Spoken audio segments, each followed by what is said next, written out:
Today we are going to start topic of prepositions। बेटा prepositions जो है grammar में बहुत इम्पॉर्टेंट है। prepositions are very much important in English language because these words create relationship between a noun and another noun or pronouns। मतलब ये शब्द है जो रिलेशनशिप क्रिएट करते हैं एक नाउन के बीच में और दूसरे नाउन के बीच में, या नाउन और फिर प्रोनाउन के बीच में। let us discuss prepositions। Example देखें सबसे पहले बेटा, the dog is under the table. इसमें जो शब्द पहला वर्ड है डॉग, ये है नाउन, और सेकंड है टेबल, ये भी नाउन है। इन दोनों के बीच रिलेशनशिप की डॉग कहाँ पे है? अंडर द टेबल, टेबल के नीचे हैं। इन दोनों नाउन्स के बीच जिस वर्ड ने रिलेशनशिप क्रिएट की है वो है अंडर। अंडर क्या है? प्रेपोजिशन है। तो जो मैंने अभी आपको बताया कि प्रेपोजिशंस वो वर्ड्स होते हैं जो रिलेशनशिप क्रिएट करते हैं बिटवीन अ नाउन और एंड अनदर नाउन और प्रोनाउंस के बीच में। और ये बात में भी मैं आपको बताऊंगी कि ये जो होते हैं, हम जब वो बोलते हैं सेंटेंसेस, तो ये शब्द हमारे सेंटेंसेस को मीनिंग देते हैं।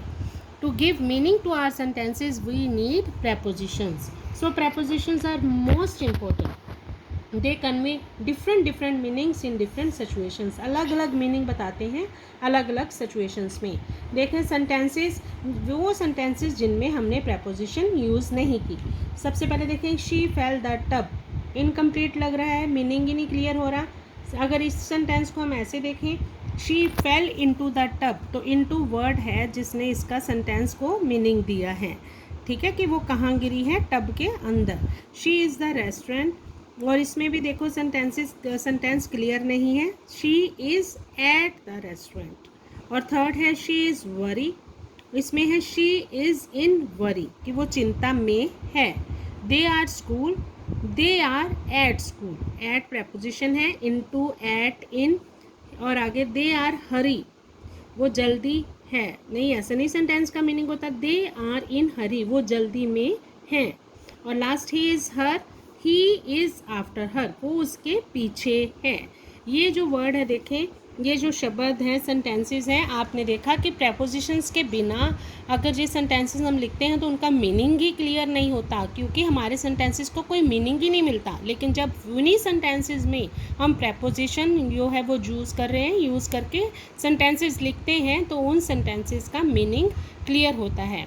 तो देखें सेंटेंसेस का मीनिंग भी चेंज हो गया है। अब प्रेपोजिशन की डेफिनेशन है, a preposition is a word that shows relationship between a noun और प्रोनाउन टू अनदर वर्ड और combination of words in a sentence. इसके एग्जाम्पल देखें, I was born on Monday. देखें आई क्या है? आई है प्रोनाउन, और इसमें मंडे क्या है? नाउन। नाउन और प्रोनाउन दोनों के बीच जिस शब्द ने रिलेशनशिप क्रिएट करा है वो है ओन। ओन क्या है? प्रेपोजिशन है। It is the word own that has created a relationship between I and Monday. अब है हमारा यूजेस ऑफ प्रेपोजिशन। प्रेपोजिशन क्या है वो हमें क्लियर हो गया। एक बार मैं फिर से रिपीट कर रही हूँ बेटा, प्रेपोजिशन वो शब्द होते हैं जो नाउन और प्रोनाउन और या नाउन और दूसरे नाउन के बीच जो सेंटेंसेस में यूज़ किए जाते हैं, दोनों के बीच जो है वो रिलेशनशिप को शो करते हैं, क्रिएट करते हैं। अब है prepositions are use to express a number of relationship including time, location, place, direction, means, manner, state, purpose और रीज़न। इन सारी चीज़ों को एक्सप्रेस करने के लिए हम प्रेपोजिशन का यूज़ करते हैं। आज हम करेंगे प्रेपोजिशंस ऑफ टाइम। सबसे पहले प्रेपोजिशन है अबाउट। अबाउट का मतलब क्या होता है? इसका मीनिंग होता है अप्रोक्सीमेटली।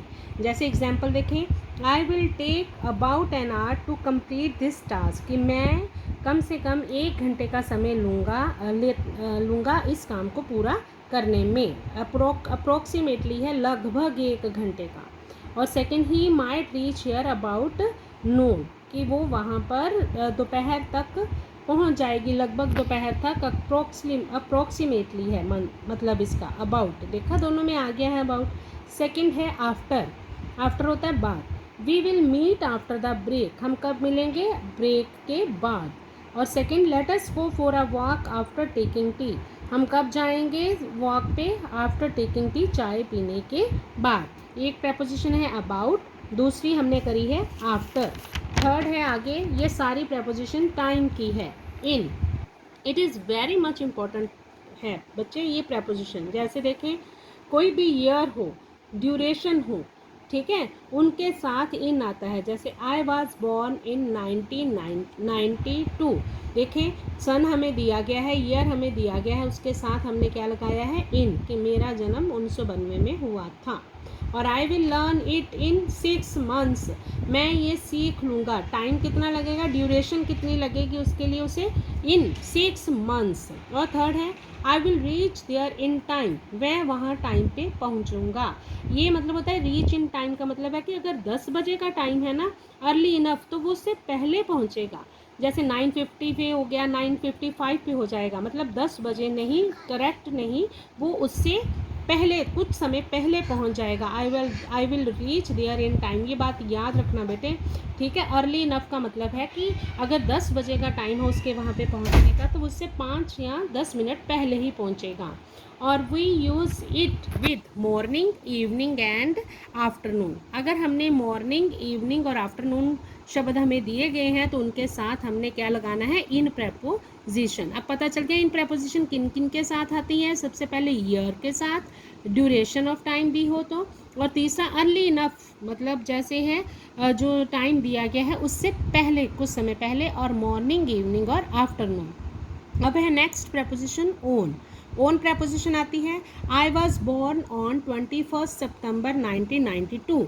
एग्जैक्ट डेट दी गई होती है। देखिए ऊपर ईयर दिया गया था, इधर डेट भी दी गई है। एग्जैक्ट डेट दी गई हो तो वहाँ पे आएगा own. I will see you on Monday. अब एग्जैक्ट डे दिया गया है, फिर से उसके साथ एग्जैक्ट डे है मंडे, तो वहाँ पे आया है ओन।